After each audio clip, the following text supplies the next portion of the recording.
जिस हरियाणा में जाकर पीएम मोदी ने बेटी बचाओ बेटी पढ़ाओ का नारा दिया, उसी हरियाणा में आज एक बेटी रानी नागर को आईएएस पद से इस्तीफा देना पड़ा। जिस हरियाणा में मोदी आरएसएस के प्रिय खट्टर की सरकार है, उसी हरियाणा में बहुजन समाज की एक बेटी इस्तीफा देने को मजबूर है, क्योंकि वो अधिकारियों के उत्पीड़न से परेशान है। जातिवादियों के बीच उसका नौकरी करना दुश्वार है।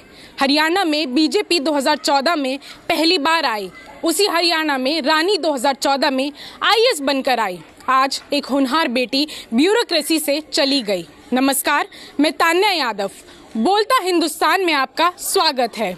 माँ बाप ने इस बेटी को बचाया भी था और पढ़ाया भी था, आईएएस बनाकर करियर में आगे बढ़ाया भी था, मगर आगे बढ़कर भी इस बेटी को बीजेपी राज में पीछे जाना पड़ा। जिस नौकरी को पाना किसी के लिए सपना होता है, उस नौकरी को पाकर भी 6 साल बाद खोना पड़ा। रानी नागर नहीं कर पा रही थी अपने आत्मसम्मान से समझौता। रानी नागर नहीं देख पा रही थी अपनी सगी बहन की दुर्दशा, जिसे बार बार जान से मारने की धमकी दी जा रही थी। बीजेपी सरकार नहीं दे रही थी रानी के परिवार को कोई भी सुरक्षा, भले ही मायावती भी उनके पक्ष में आवाज उठा रही थी।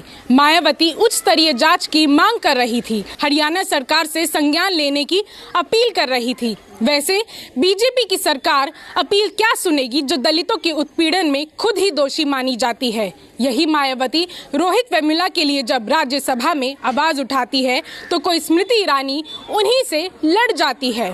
खैर, पीड़ितों की आवाज दबाना सरकार की पुरानी आदत है। तभी तो कोई पायल तड़वी आत्महत्या कर लेती है, तभी तो कोई रोहित वेमुला अपनी जान दे देता है।